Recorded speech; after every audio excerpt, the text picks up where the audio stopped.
Minggu ini kita mendadak melihat kitab 2 Petrus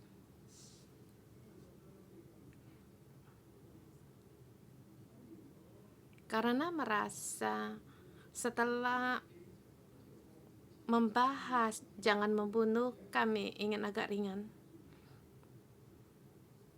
biar agak leluasa membahas 10 perintah Allah agar jangan merasa tidak terlalu berat dan menerangkan tentang puji-pujian, dan di situ ada bimbingan Tuhan, dan message itu juga tidaklah mudah, dan makin untuk merasa agar memberikan message yang lebih mudah Kidung Agung, tetapi rupanya Kidung Agung kita juga tidak mudah.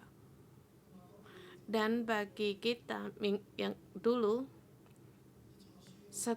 lagi pula habis membahas kitab Yesaya, seluruh kitab Yesaya selesai dibahas, dan juga kitab Yesaya juga perasaan sangat berat, walaupun di bab yang ketiga itu ada pengharapan dalam kegelapan, ada pengharapan, tetapi itu satu yang tidak mudah. Dan kemudian setelah membahas kitab Yesaya kembali membahas kitab Wahyu, yang merasa itu juga sangat berat, apalagi dalam keadaan dunia sekarang, situasi sekarang membuat kita sangat berat. Kalau terus dibahas, saya pun merasa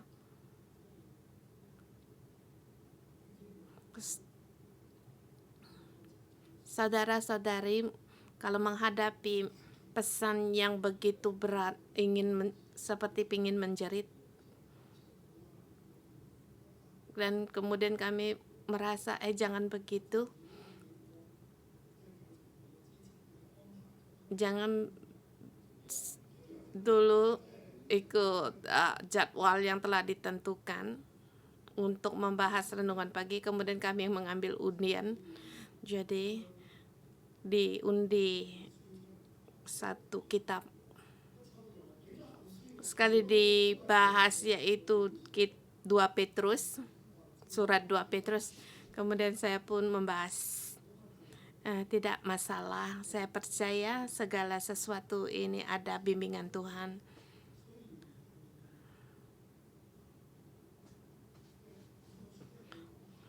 Walaupun kitab Yesaya menerangkan tentang pengharapan dalam kegelapan, dari percaya, bukan hanya percaya pada Tuhan, dan bahkan di pembuangan mereka melihat kesaksian, mengalami kesaksian Tuhan. Kemudian setelah pembuangan mereka kembali dari pembuangan kembali masuk dalam kemuliaan. Kemudian di situ di kitab saya lihatlah satu pengharapan. Yesaya mengatakan dia melihat penglihatan tentang kemuliaan Allah. Petrus juga melihat penglihatan Allah, dia di atas bukit melihat kemuliaan Allah, dan juga dia percaya kemuliaan Allah, kemuliaan Kristus, kerajaan yang abadi, kemuliaan yang akan datang, sebab dia mengalami. Jadi ini ada surat 2 Petrus yang kedua. Saya menjelaskan terlebih dahulu 2 Petrus ini. Surat Petrus yaitu satu seperti surat perdebatan. Surat ini ditulis untuk siapa? Dari Simon Petrus, hamba dan rasul Yesus Kristus, karena mereka yang bersama-sama dengan kami memperoleh iman oleh karena keadilan Allah dan juru selamat kita Yesus Kristus.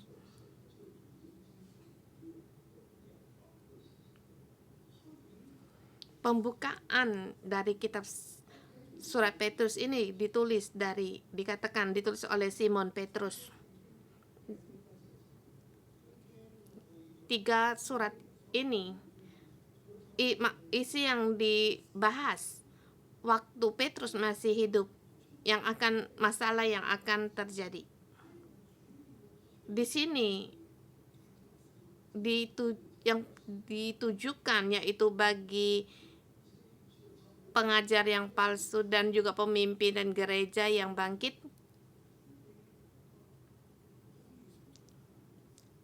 Mereka ada gereja yang mengatakan, pemimpin gereja, bahwa tidak ada Kristus yang akan datang kembali dan juga tidak ada penghakiman.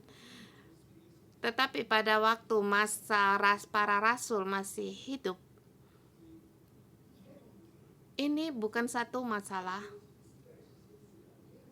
Di zaman Yohanes juga demikian. Kita tahu Petrus juga menginjil. Dia 70 tahun dia menginjil. Maka kalau ditulis oleh Petrus ini setelah 70 tahun kemudian. Tapi sebelumnya waktu mengatakan Tuhan akan datang dan ada penghakiman, itu tidak ada yang membahas. Tidak ada yang membahas karena mereka percaya karena tidak ada penghakiman dan Tuhan akan datang. Tapi di sini jelas dikatakan bahwa Tuhan akan datang dan sangat jelas. Dan di sini saling dibahaskan dan mereka pun percaya. Jadi bagi orang yang ilmuwan Alkitab, surat ini ditulis oleh Simon Petrus. Ini bukan masalah bagi gereja, dan surat ini digunakan memakai nama Petrus, ditulis untuk gereja. Dan juga ditulis bagi gereja-gereja yang lain. Di dalam kata belum tentu bukan ini dari tulisan Petrus sendiri, dan kapan surat ini ditulis dan siapa penulisnya, ini adalah satu yang diperdebatkan. Sampai sekarang juga belum ada jawaban. Bagi saya sendiri melihat, saya percaya setelah Rasul Yohanes baru surat ini selesai ditulis untuk gereja.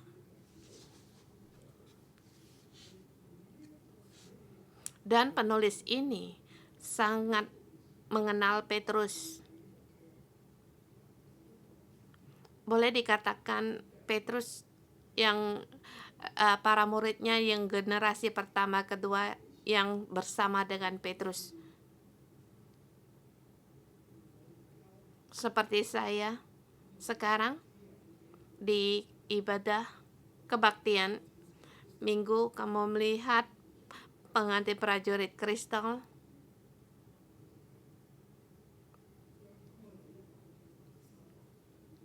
Kalau saya generasi pertama, dia generasi yang ketiga.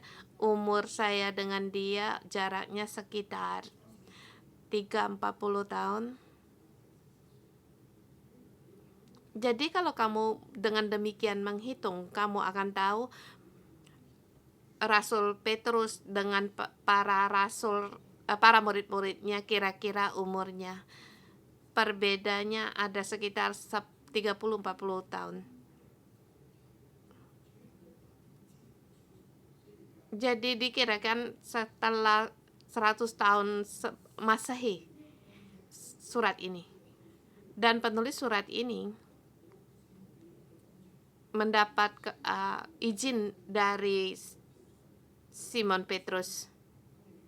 Seperti para murid saya yang sering-sering sama saya rapat dan hidup bersama saya, seperti Joyce yang sering-sering bersama kami.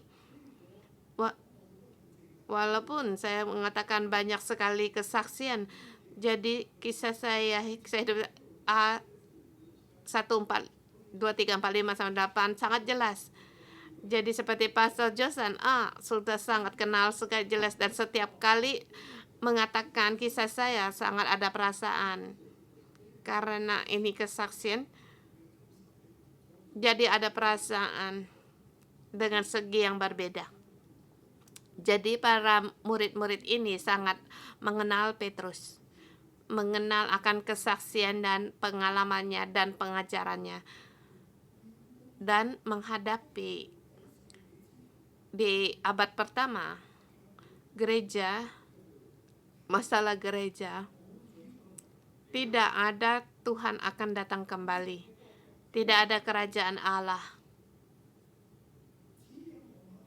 hanya ada Kaisar Roma, tidak ada kerajaan Allah. Mengapa kita harus begitu susah? Orang dunia ini apapun boleh diperbuat. Mengapa kami tidak boleh melakukannya? Orang dunia boleh makan banyak macam makanan. Mengapa kami tidak boleh makan? Mereka boleh menyembah patung kaisar. Mengapa kami tidak boleh? Mereka boleh menikmati banyak sekali hal akan seksual. Karena mengapa kami tidak boleh? Karena pengaruh oleh adat dari Yunani. Mereka sangatlah akhlak dan banyak sekali tempat Cina, lesbian, laki-laki sama laki-laki, perempuan sama perempuan. Maka terus Paulus mengatakan ini sangatlah dibenci. Mengapa kami tidak boleh? Kalau beberapa tahun yang lalu, kalau mereka percaya kalau Tuhan akan datang kembali, Yesus telah meninggal sekitar 70 tahun. Dikatakan tahun 70 tahun adalah Tuhan untuk kembali kebangkitan baru, sampai sekarang dia tidak kembali. Dan juga dikatakan kerajaan Allah akan digenapi. Mana ada, sekarang kami dalam jajahan perintah Roma, begitu sulit. Juga istiadat dari Yunani, serangan dari Roma, penganiayaan dari Roma, lagi pula penganiayaan terhadap ajaran agama itu sangatlah besar. Di 100 tahun Masehi itu penganiayaan sangatlah besar, harta benda pun tidak bisa dijaga, tidak bisa dilindungi. Dikatakan Tuhan akan datang, mana ada, di mana dikatakan ada keselamatan, mana ada. Dunia ini semakin gelap. Dan kalau saya percaya agama ini, kalau saya terus dalam kegelapan ini, dan saya terus dalam penganiayaan dalam agama, penganiayaan dari pemerintah Roma, tidak seperti orang dunia yang lain yang bebas untuk dan juga bebas untuk mencari kekayaan, apapun boleh dikerjakan. Kami takut ada penghakiman dan mengharapkan kerajaan Allah. Semua ini kalau percaya semua ini akan mati. Yang memberitakan ini juga orangnya sudah mati. Apa yang mereka katakan sedikit pun tidak ada yang terjadi. Mengapa kami harus percaya? Mengapa kami harus terus tegar? Mengapa bertahan? Mengapa kami tidak bersama orang dunia ini untuk mengejar kekayaan? Menyembah Kaisar Roma, pergi ke kuil-kuil, menyembah mereka dan mengadakan perhubungan bersama dengan mereka. Apapun boleh dikerjakan, kan kami merasa aman. Kami bekerja sama dengan orang dunia ini, orang dunia menjadi kawan kami dan sama-sama punya uang, bersama-sama bisnis, dan juga masih ada pertemuan. Kami orang Yahudi, orang Kristen. Bukankah kami punya hikmat? Kami berhubungan dengan mereka. Apa yang mereka kerjakan, kami lakukan. Kami pasti akan kaya. Kami akan lebih aman. Kami akan kaya. Mengapa kami tidak pergi? Mengapa kamu terus mengatakan Yesus akan datang? Mana Yesus datang kembali? Yesus hanya malaikat. Di dunia ini banyak sekali malaikat. Setidaknya ada 49 level tingkat. tiap langit. Setiap tingkat itu ada malaikat-malaikat yang menjaga. Yesus salah satu dari tingkat itu. Ini teman saya, teman itu, mereka berhubungan dengan cinta, dewa cinta. Lihat begitu banyak orang yang mencintainya. Kamu lihat itu, orang itu dia berhubungan dengan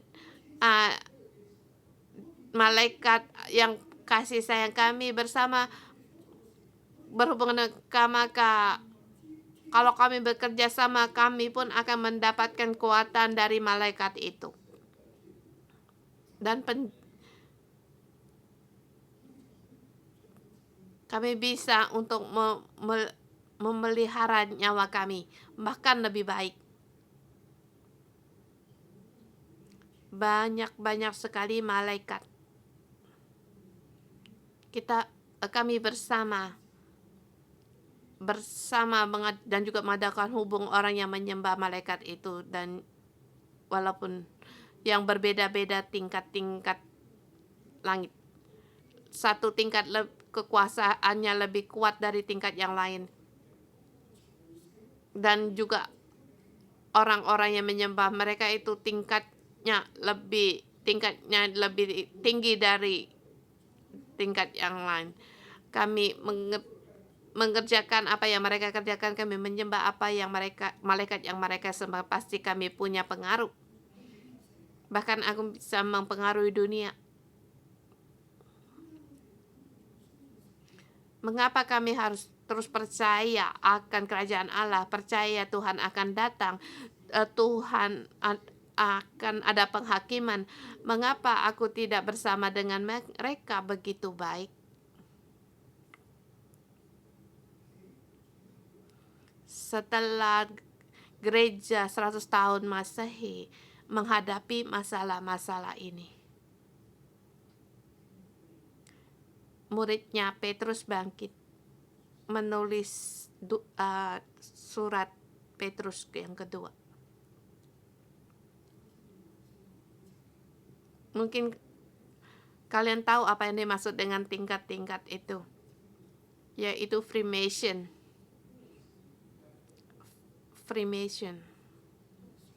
Banyak di dunia ini juga masih banyak perkumpulan ini, dan juga akan latar belakang yang di latar belakangnya ada orang-orang demikian di gereja.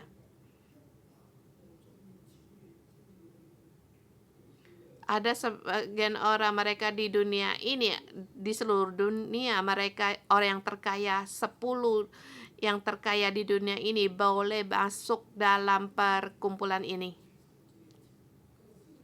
Di dunia ini, di seluruh dunia, kumpulan mereka ada 100 orang yang terkaya di dunia ini. Mereka yang mengendali seluruh perekonomian, bahkan mengandal di dunia ini, bahkan mengandal politik di dunia ini. Dan sekarang pun kita merasakan mengapa sekarang kalau soal politik sepertinya tidak ada kemanusiawian.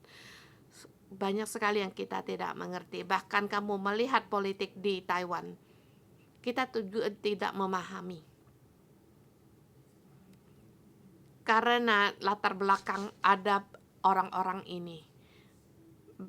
Banyak sekali yang kuasa, kekayaan, kekuatan yang mempengaruhi, yang bisa memberi dana bagi mereka. Kalau kita melihat, kita tidak memahami. Tapi bagi kita sekarang, kita tidak memahami semua itu tidak penting. Karena semua itu akan berlalu. Kehidupan itulah yang abadi. Kita harus berpegang pada kebenaran. Kebenaran itu yang abadi. Hidup kita harus berkait dengan kebenaran. Kita harus berjalan dalam kebenaran. Ini adalah iman. Iman bagi gereja di masa itu.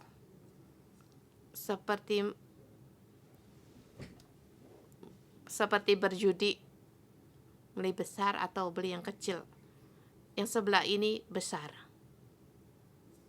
Tidak ada penghakiman, ada malaikat, boleh kaya raya. Yang sebelah ini yang membeli yang kecil,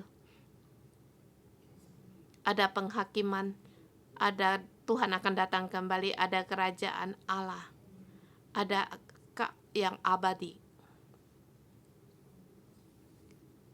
Gereja masa itu banyak sekali harus mengambil keputusan, harus membeli di sebelah mana, mengikuti yang sebelah mana. Muridnya Petrus bangkit. Surat ini memberitahukan kepada mereka ada penghakiman, ada Tuhan akan datang kembali, ada kerajaan Allah. Kita harus beriman, kita harus punya kasih, kita harus memelihara hidup kita sendiri. Kita jangan rusak akhlak kita. Kita terus percaya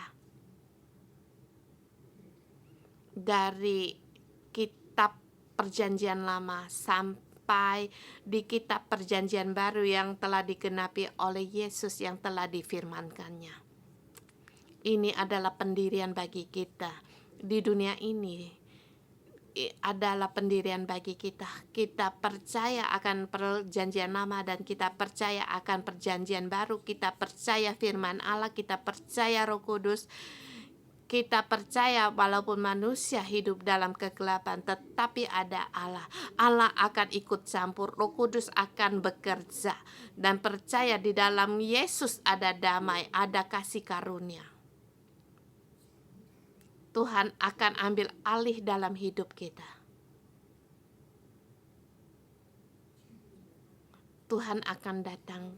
Ada abadi, ada kerajaan Allah. Saudara-saudari semua, ini adalah keadaan kita di saat ini.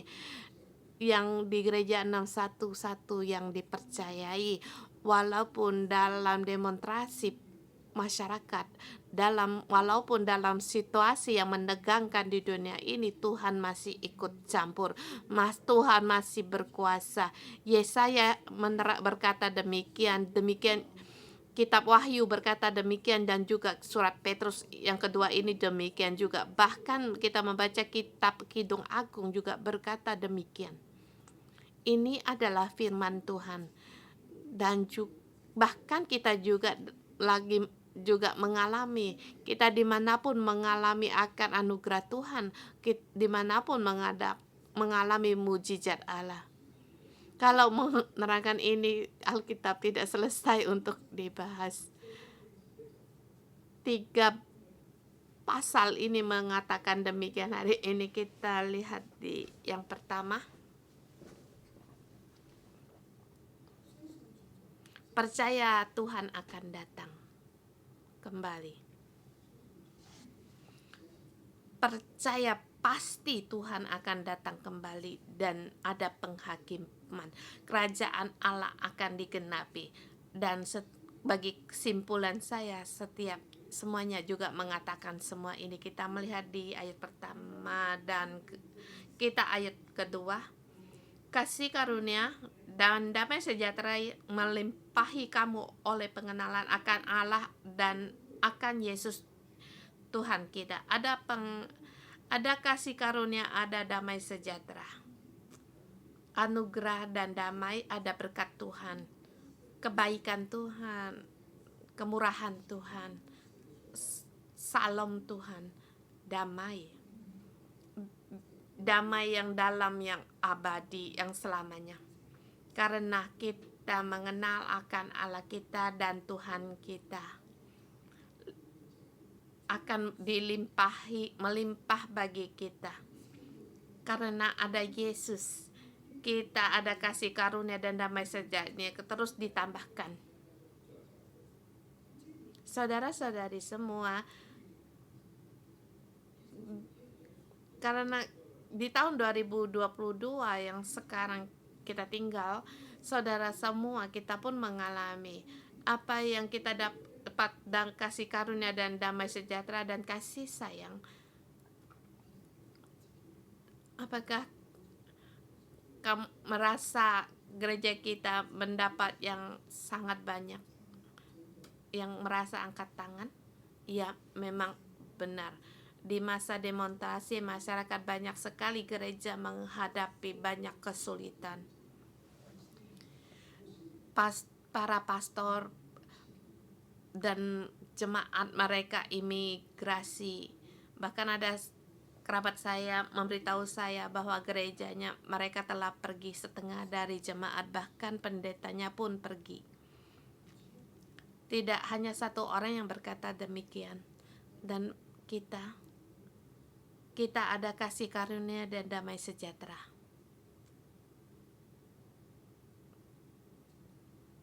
Bahkan terus ditambahkan bagi kita. Yang damai sejahtera dan kasih karunia yang kita dapati, setiap semua saudara-saudari pun tahu. Kalau dikatakan dengan kasih karunia, pada saat kita menerangkan Kidung Agung udah 5 seri, dapatkah kamu melihat setiap kesaksian itu sangat nyata, ini bukan kami terlebih dahulu memilih atau ini mengatur kamu dulu begitu pas. Apalagi yang baru lalu minggu ini yang ingin kami sampaikan, yaitu pohon kehidupan. Pengantin prajuritnya menjadi pohon kehidupan generasi demi generasi. Bertepatan kami menyuruh memanggil Pastor Adino yang berkhotbah, yang dia kata pada berkhotbah juga di situ Kristus melahirkan bayi. Mengapa begitu satu yang sangat bertepatan? Inilah kasih karunia yang Tuhan berikan kepada kita semua, saudara semua. Karena kita ada Allah, ada Tuhan, kita mengenal Dia, kita berpegang padanya, kita memiliki Allah dan Tuhan kita, maka kasih karunia dan damai sejahtera di dalam kita akan semakin melimpah.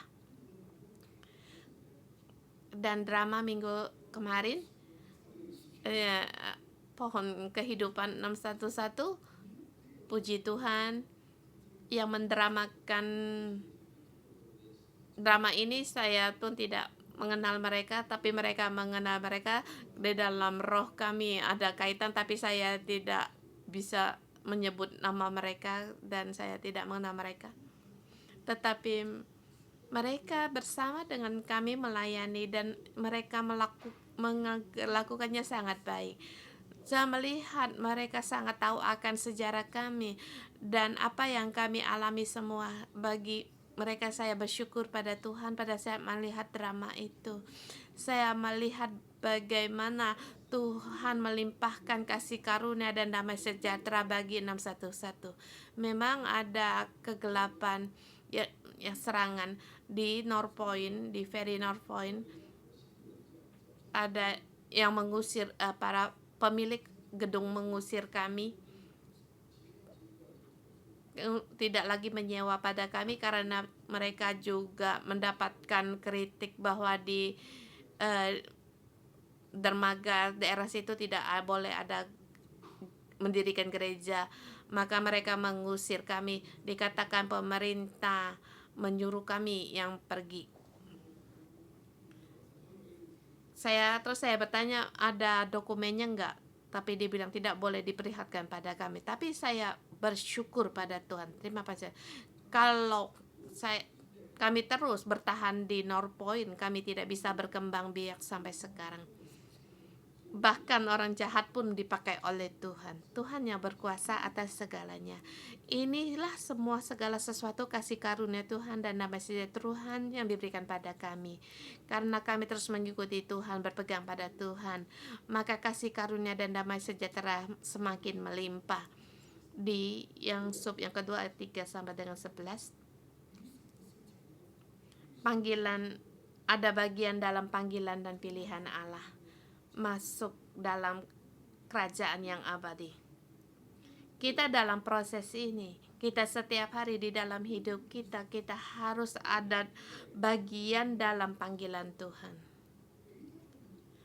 Muridnya Petrus berkata demikian, mereka itu menanggapi bagi mereka yang merasa kita boleh bebas, kita boleh memuaskan diri sendiri. Ada malaikat, tidak ada masalah. Kita punya kuasa. Kita menyembah patungnya Roma, tidak masalah. Menyembah kok. Di dalam hati saya masih percaya Yesus, oke saja. Yesus banyak saya percaya, tapi kalau mengenai tentang kerajaan Allah, mengatakan penghakiman Tuhan, mungkin tidak ada. Semua ini tidak ada. Mengapa kami harus membataskan diri kami sendiri, menekan diri sendiri? Bebaskan itu lebih baik. Mereka berkata demikian. Tetapi pas muridnya Petrus berkata, kita harus ambil bagian dalam panggilan Tuhan. Kita harus punya kehidupan yang saleh. Semua itu Tuhan telah berikan kepada kita. Karena kuasa ilahi telah menganugerahkan kepada kita segala sesuatu yang berguna untuk hidup yang saleh oleh pengenalan kita akan Dia yang memanggil kita oleh kuasanya yang mulia dan ajaib.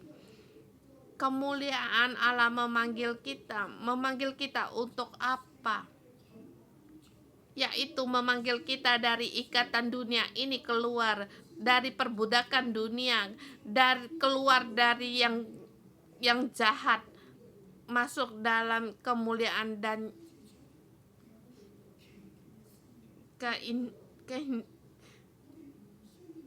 kita harus memiliki kesalehan dalam hidup. Kita tidak perlu mengikuti apa yang orang dunia kerjakan dan apa yang mereka sembah. Kita tidak perlu mengikuti apa yang orang dunia peroleh.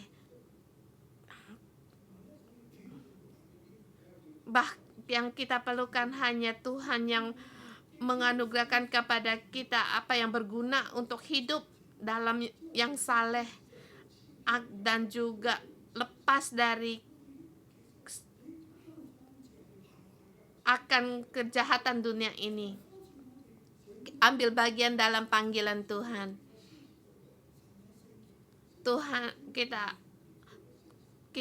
Tuhan itu kudus, maka kita harus kudus. Tidak mengikuti dunia. Bukan menyuruh kita masuk dalam dunia itu ikut serta dengan mereka menjadi jahat. Tuhan ingin kita dalam panggilannya ada kekudusan, dalam hidup kita dalam saleh. Maka dikatakan di ayat ke-4 ke ayat ke-5. Justru karena itu kamu harus sungguh-sungguh berusaha untuk menambahkan kepada imanmu kebajikan dan kepada kebajikan pengetahuan.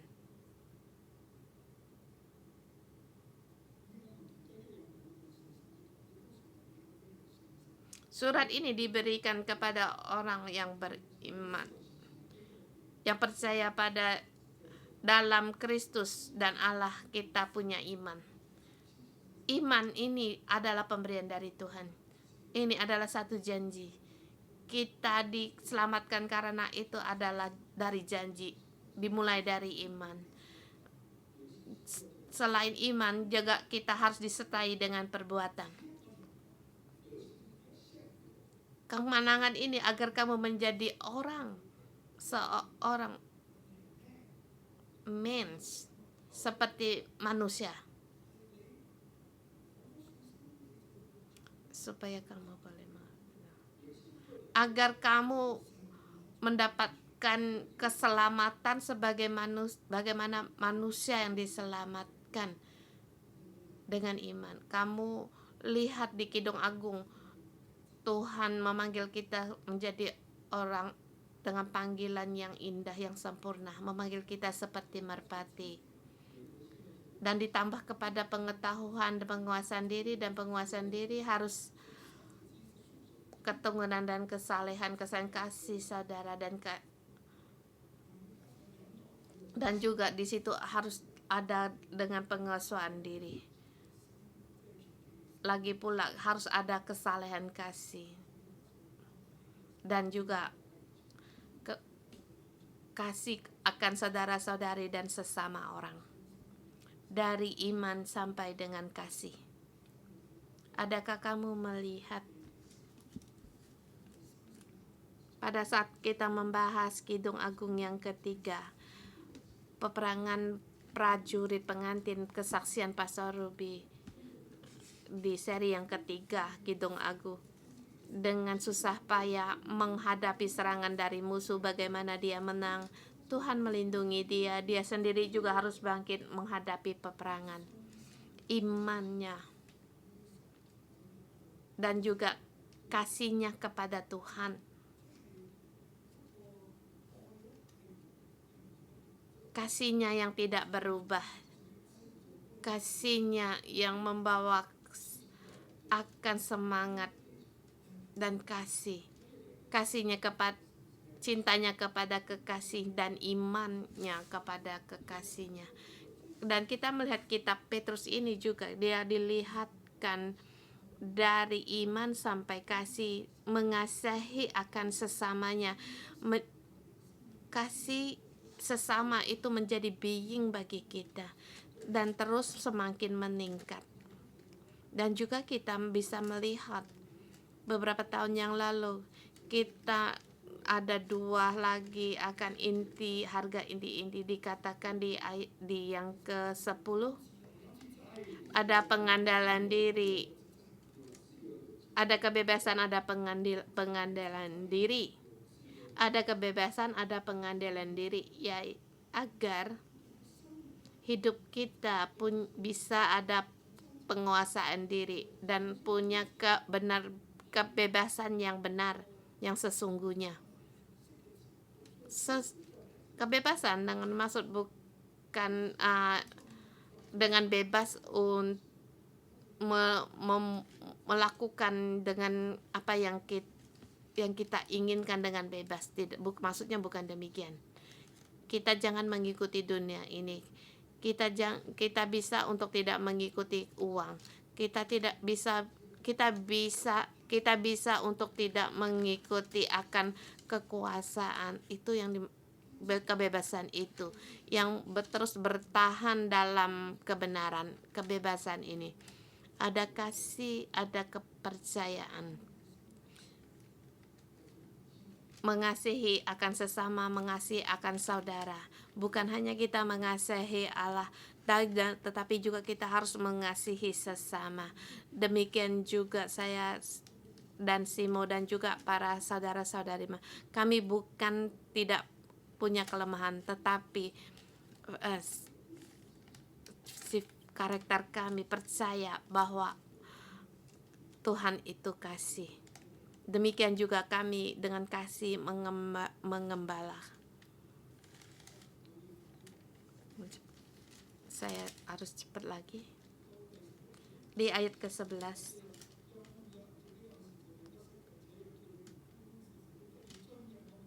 Ayat ke-11, dengan demikian pada kamu akan dikaruniakan hak penuh untuk memasuki kerajaan kekal, yaitu kerajaan Tuhan dan juru selamat kita Yesus Kristus.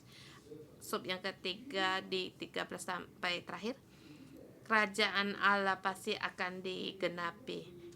Kita yang penting kita lihat di ayat ke-16 sampai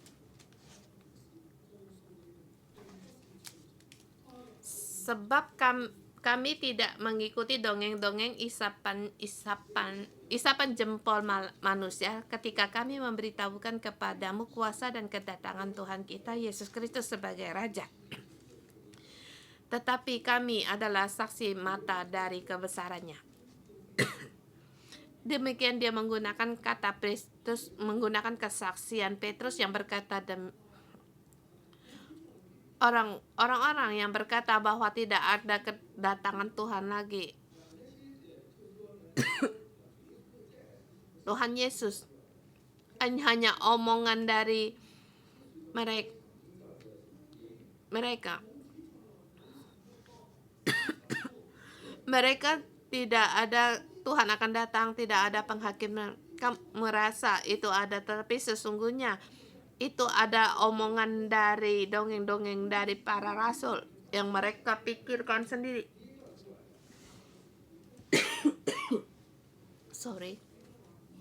Tetapi Petrus berkata, bukan demikian. Bukan dongeng-dongeng. Sorry. Tetapi ini dia menyaksikannya sendiri. Kami menyaksikan bagaimana ia menerima kehormatan dan kemuliaan dari Allah Bapa ketika datang kepadanya suara dari Yang Maha Mulia yang mengatakan, inilah anak yang kukasihi, kepadanya aku berkenan. Suara itu kami dengar datang dari surga ketika kami bersama-sama dengan dia di atas gunung yang kudus. Petrus berkata, saya mendengar sendiri Allah berkata, inilah anakku yang kukasihi. Aku mendengar sendiri bahwa Yesus Kristus anaknya. Aku melihat akan menyaksikan kemuliaan dan kehormatannya. Ini sungguh benar, bukan ini dongeng-dongeng. Saya sendiri yang menyaksikan, dan saya sendiri menyaksikan dan mendengar. Jadi ada kedatangan Tuhan. Aku melihat kemuliaan Allah yang tidak akan rusak. Itu kemuliaan yang abadi. Demikianlah kerajaan Allah akan dinyatakan. Saya mendengar akan suara dari Allah Bapa, kepadanya aku berkenan. Dan apa yang Yesus katakan itu akan digenapi. Suara yang dari surga, dari Allah Bapa. Petrus sendiri yang menyaksikan. Dan yang kedua,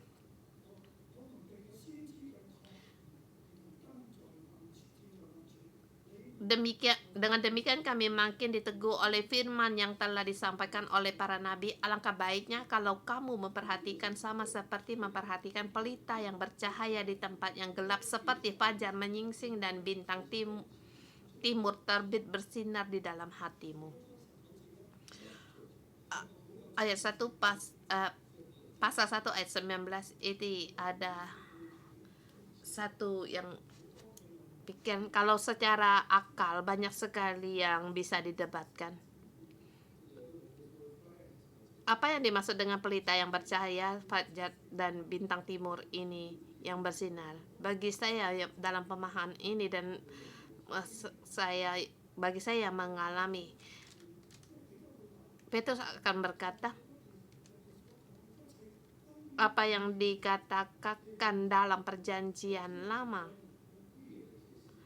nubuat ini, segala nubuat-nubuat dari perjanjian lama yang mengatakan, yang melambangkan kerajaan Allah, yang mengatakan kerajaan Allah di mana memanggil orang Israel menjadi imam dalam kerajaannya. Di kitab Yesaya dikatakan damai sejahtera, Bapa yang Maha Kuasa. Kerajaannya akan digenapi, akan terjadi. Immanuel, mengenai tentang nubuat dan Yesus Kristus, dia sama seperti pelita yang bercahaya. 100 tahun Masehi, gereja dalam yang keadaan kegelapan, muridnya Petrus berkata kepada mereka, dan nubuat itu benar. Sekarang kita dalam menghadapinya, dunia dalam kegelapan. Tahun 2022 juga dunia dalam kegelapan, tetapi nubuat dari perjanjian lama seperti pelita yang bercahaya bagi kita, agar kita punya harapan. Nubuat itu benar, nyata, tidak boleh ditafsir dengan sembarangan atau menurut kehendak hatimu. Dia yang menerangi kita dalam kegelapan agar kita tahu bagaimana kita berjalan keluar. Ini adalah kebenaran yang mengajarkan kita bagaimana kita melakukannya, seperti pelita yang menerangi kita. Nubuat firman itu nyata, benar. Ada kerajaan Allah, kerajaan Daud akan akan digenapi. Kristus adalah kerajaan Allah. Kristus akan menggenapi, dan nubuat ini menerangi kita. Jadi kita tidak dalam di tempat yang gelap. Jadi walaupun kita hidup dalam gelap, tetapi karena kita firman Tuhan, kita tahu untuk berjalan. Bukan seperti tidak ada kerajaan Allah, seperti tidak ada pengamen, bukan. Tuhan itu berkuasa, kita tahu karena kita ada nubuat ini, ada firman Tuhan. Dan juga sebab tidak pernah nubuat dihasilkan oleh kehendak manusia, tetapi oleh dorongan Roh Kudus orang-orang yang berbicara atas nama Allah. Karena ada nubuat ini, dengan bercahaya Tuhan akan datang pada saat dunia dalam kegelapan, kegelapan. Seperti fajar menyingsing, bintang timur terbit bersinar. Dia sendiri akan bersinar di dalam hatimu, agar kamu tahu pada masa itu nubuat itu begitulah kegunaannya. Itu benar, dan perlahan nubuat ini dia akan bercahaya di dalam hatimu. Ada terbit bintang timur, ada Tuhan, Roh Kudus ada padamu yang menuntunmu bersama dengan pelita ini.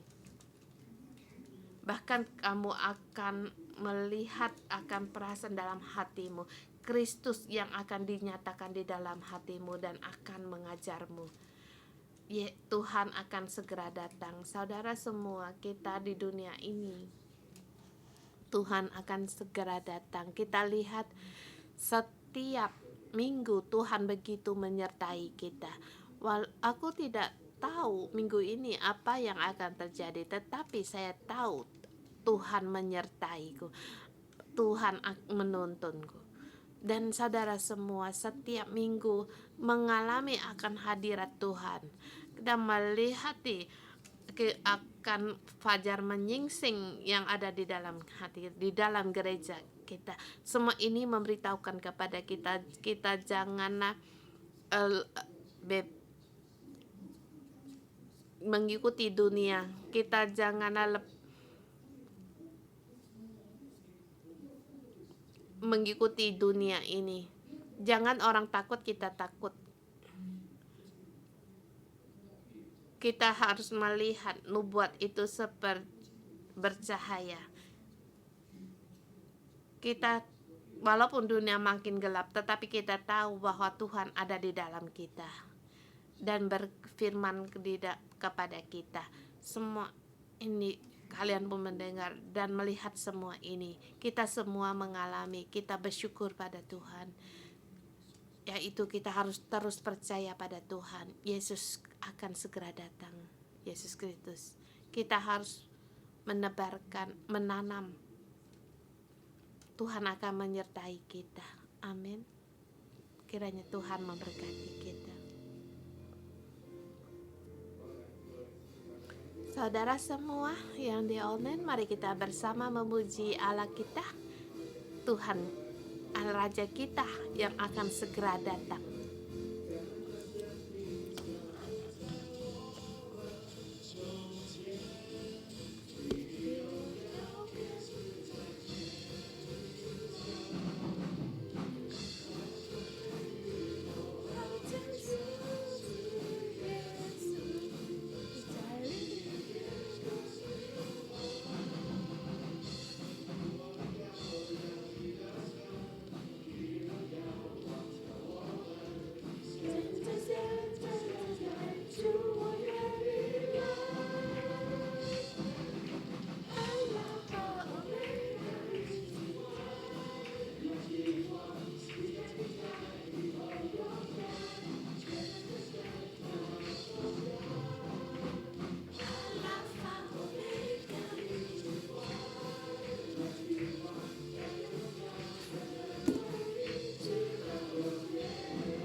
Segala kemuliaan, keagungan, kuasa bagi Tuhan. Yesus, kami menyambut akan kerajaan-Mu datang. Kami menanti kedatangan-Mu dalam nama Tuhan Yesus. Kami di sini kami menyatakan Tuhan, kerajaan-Mu itu nyata. Yesus, Engkau akan datang dan pasti akan datang. Penghakiman itu ada. Dan kami berpegang pada firman-Mu. Tuhan, kami berkata, datanglah Tuhan, datanglah di pada kami. Kita bersama, kita angkat tangan kita deklarasikan. Di dunia ini mengatakan bahwa Yesus itu palsu, tidak percaya Yesus Kristus. Kita bersama di sini, kita deklarasikan di dalam rohani kita, berdeklarasikan di dunia ini bahwa Yesus Kristus itu benar. Tuhan Yesus, kami mengalami akan mujizat-Mu dan yang mengalami yang nyata di dalam itu. Kami percaya Engkau akan datang, dan Engkau pasti akan datang di kerajaan yang kekal. Kami percaya, kami memuji Tuhan Allah kami. Tuhan, kami dalam hidup kami yang kami alami di 61 tahun di gereja 611, Tuhan, Engkau itu nyata. Di dalam kegelapan Engkau berikan kasih karunia-Mu. Engkau yang berkuasa. Engkau akan datang. Sungguh Engkau itu nyata. Yesus Kristus, Engkau anak Allah yang Bapa kasihi, Allah Bapa kasihi, yang Engkau berkenan. Yesus, kami tahu Engkau adalah anak Allah yang kekal. Engkau putra tunggal Bapa yang kekal. Engkau juru selamat kami. Tuhan, kami berterima kasih. Kami memuji Engkau dan kami menyatakan Engkau akan datang. Engkau pasti akan datang menjemput mempelai perempuan-Mu. Yesus, di dalam kegelapan Engkau memanggil kami. Engkau memberikan janji-Mu yang agar kami lepas dari segala kejahatan, dari hawa nafsu dunia ini, agar kami ambil bagian dalam kodrat ilahi. Saudara semua, mungkin dalam pikiran atau kita dalam ketakutan dalam dunia ini, mungkin kita masih dalam perbudakan Mesir. Kita mohon hari ini Tuhan agar menerangi hidup kita, agar kegelapan dalam hidup kita melihat terang Tuhan.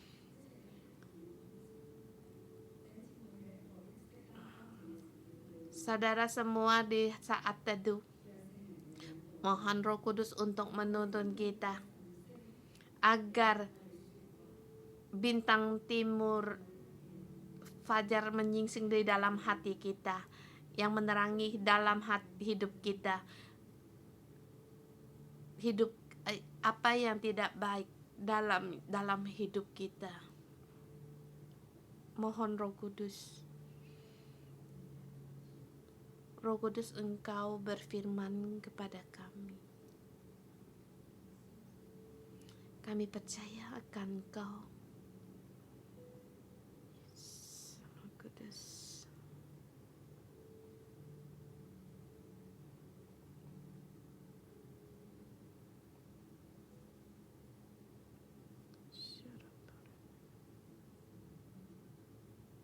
Roh Kudus, Engkau menerangi kami. Tuhan, Kamu mau lepas dari merosokkan akhlak kami. Kami mau lepas dari kecemaran kami. Tuhan, kami mau lepas dari ketakutan. Tuhan, mohon Engkau terangi kami. Lepas dari kekacauan, ketakutan dari dunia ini.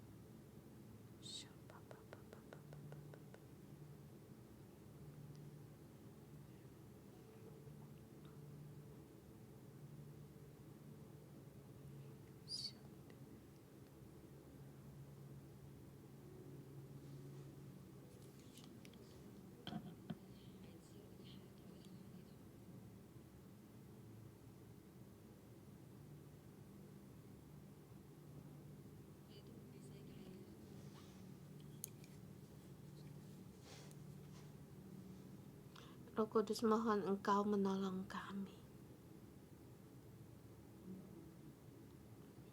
Silakan duduk.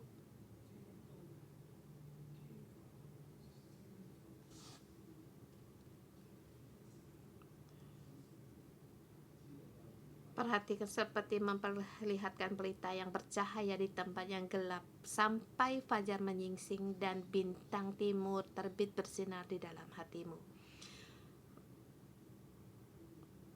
Bintang timur akan terbit bersinar di dalam hatimu. Saat kita membaca Kidung Agung, aku pun melihat akan hidupku. Aku pun merasa sangat rendah diri, tidak percaya diri. Jadi di sebelum tahun 97, saya pun ingin pergi dari Hong Kong. Saya takut, tidak tahu masa depan harus bagaimana. Jadi tahun 1986 saya pergi meninggalkan Hong Kong.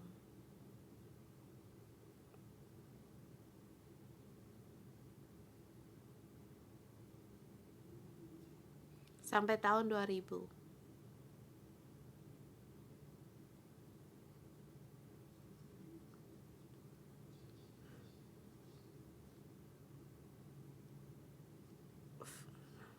Bintang timur bersinar datang dalam hati saya dan berkat Tuhan berfirman kepada saya mau bekerja di Hong Kong.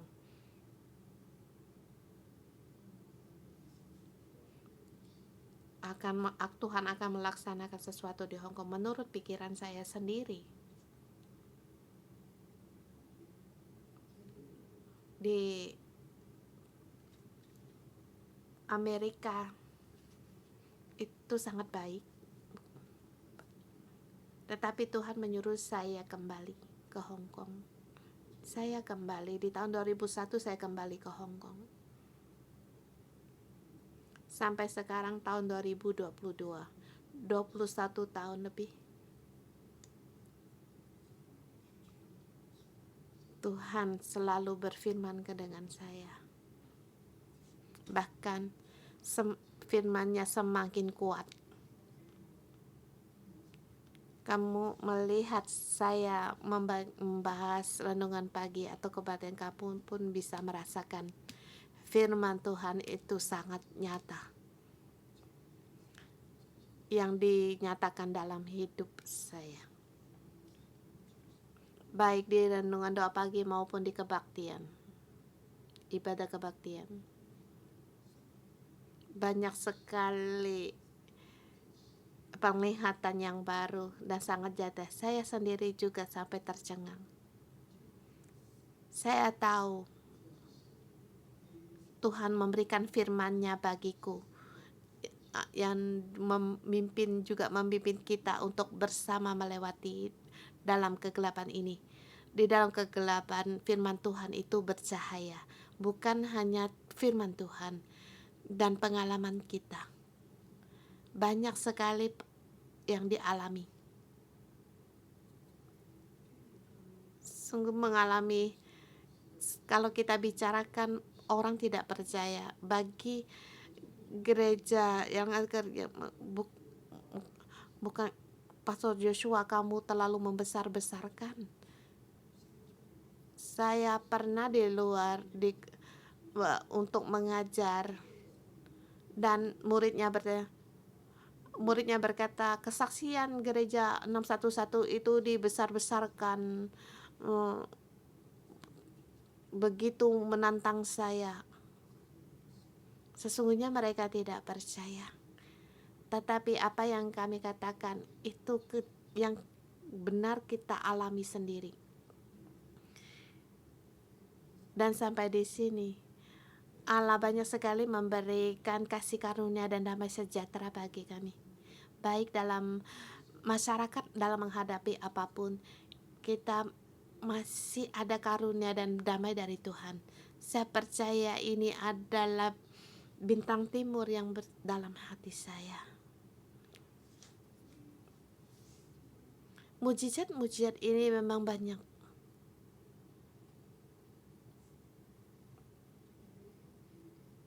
Kalau kamu melihat perkembangan dari gereja kita dan apa yang tempat-tempat yang Tuhan karuniakan bagi kita. Coba kamu pikirkan di tata kasih karunia di Hong Kong bisa memiliki tempat yang demikian. Di Chunwan, di tempat ini orang melihat jalannya kok seperti ini, tapi kalau masuk di dalam seperti dunia yang lain. Dan tahukah kamu pada saat kami membeli di tingkat yang atas itu semua adalah anugerah dari Tuhan. Semua juga mengalami, dan yaitu 2 bioskop dijadikan jadi satu mimbar yang sangat besar, altar yang sangat besar. Memang sangat sulit karena tembok dibongkar. Kita tidak boleh untuk membuka spanduk dari nama dari McDonald, tapi pada saat membuka tembok itu agar tidak mengusik nama orang lain, spanduk orang lain itu susah. Tapi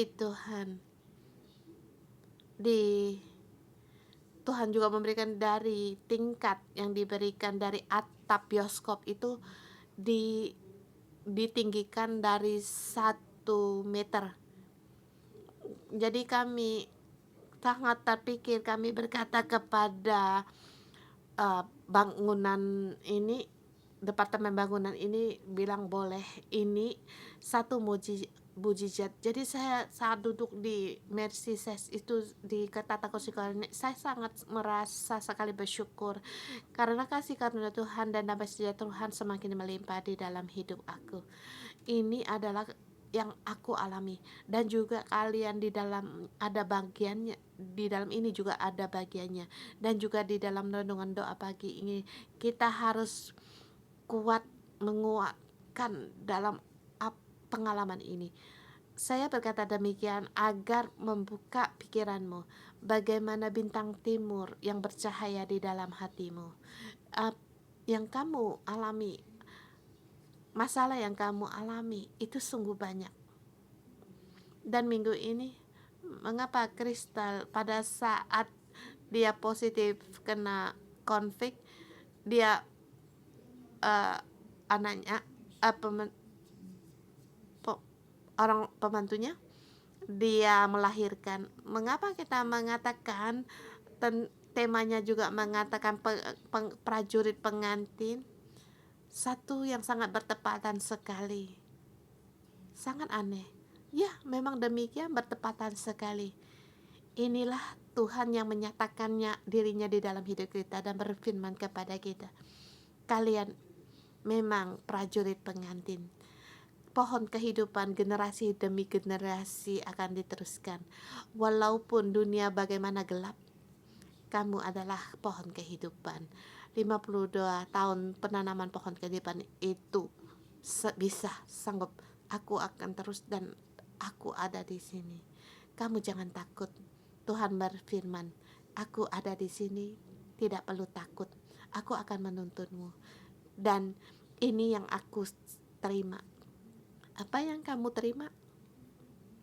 Kamu bisa bersharing tentang ini atau membagikan apa yang kamu alami bersama sebelahmu. Berbagi atau sharing apa yang kamu alami, bagaimana bintang timur yang dinyatakan di dalam hatimu. Kalau tidak, ya tidak usah dikarang, kita dengar udah cukup.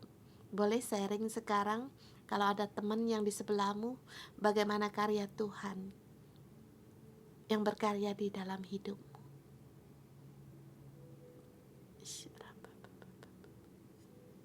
Yes, Lord.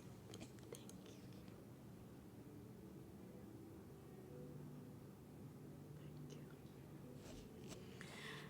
Terima kasih Tuhan. Terima kasih. Haleluya. Kasih. Satu katakan selain pujian syukur, terima kasihku kepada Engkau Tuhan.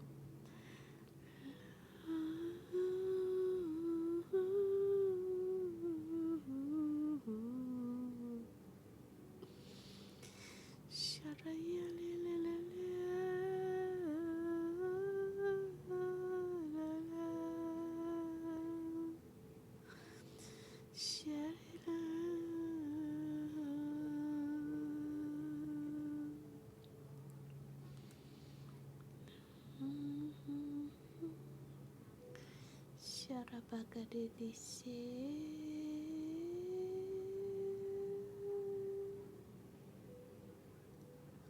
Syarabagadidisi. Syarabagadidisi. Haleluya.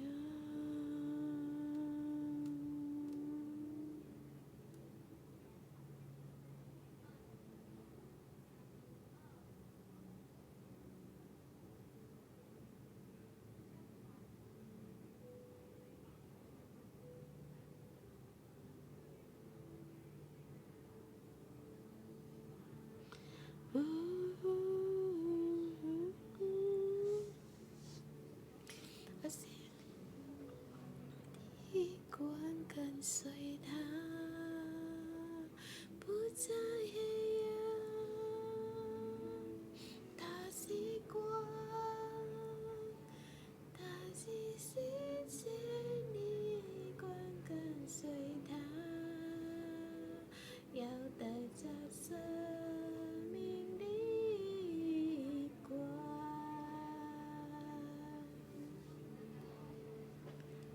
Dia adalah terang, dia adalah terang dunia. Mengikuti dia, tidak ada lagi kegelapan.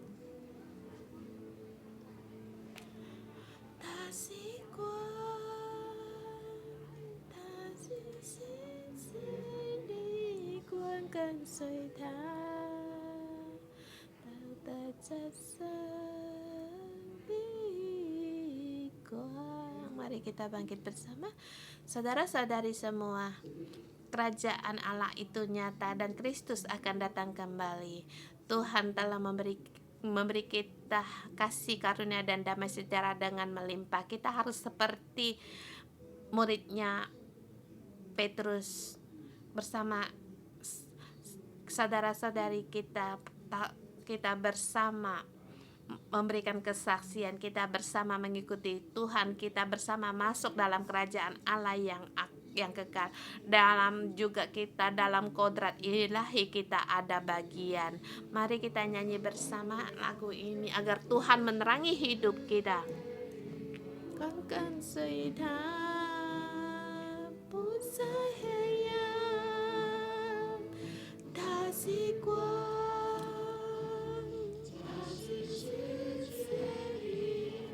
跟随他，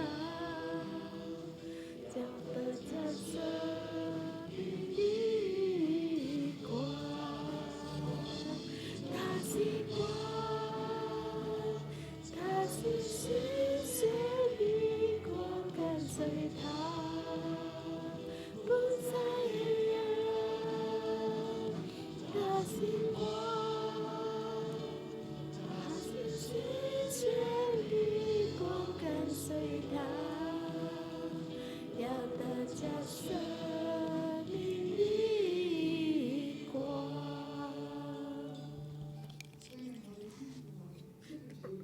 Roh Kudus, mohon Engkau menguatkan kami, menguatkan iman kami terhadap Engkau, agar beri kami lebih banyak lagi akan kasih, agar kami percaya pada Engkau, agar semangat kami semakin bertambah kepada Engkau, kepada kerajaan dan juga pada kerajaan-Mu, dan penantian kepada penantian akan Engkau juga tidak berkurang, dan mohon agar kami juga hidup agar dalam kesalehan, menambahkan iman kami dalam kebajikan dan pengetahuan terhadap. Tambahkan kasih kami, baik kami, anggota sel kami, anak-anak kami, terus mengikuti Engkau.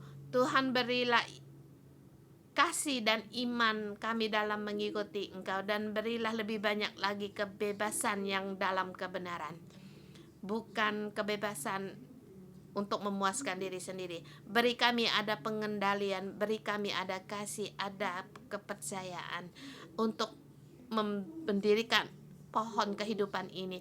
Tuhan, kami adalah prajurit pengantin.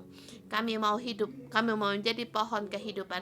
Kiranya kami ada bagian dalam kodrat ilahi-Mu. Mohon Engkau membantu kami. bukan hanya kami yang demikian percaya dan saling mengasihi, dan juga tolonglah kami, orang-orang di sekitar kami, gem- domba-domba kami, demikianlah percaya akan Engkau dan mengasihi Engkau. Terima kasih Tuhan, Engkau memberkatilah kami dalam nama Tuhan Yesus Kristus. Amin. Haleluya, Tuhan memberkati.